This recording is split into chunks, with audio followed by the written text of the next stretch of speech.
Men ish masalasida kelgandim. Miyang aynib qolganmi? Nega endi? Bu qanaqa joyligini bilasanmi? Lekin ish bo'yicha e'lonni ko'rdim. Ishga olib bo'ldik.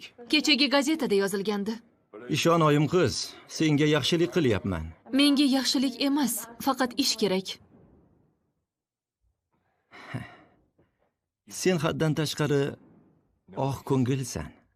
Qayerdan bilasiz? Yana haddan tashqari chiroylisan. Bu yerda seni hol joningga qo'yishmaydi. Meni tajribam bor. Tavsiyanamam ham bor.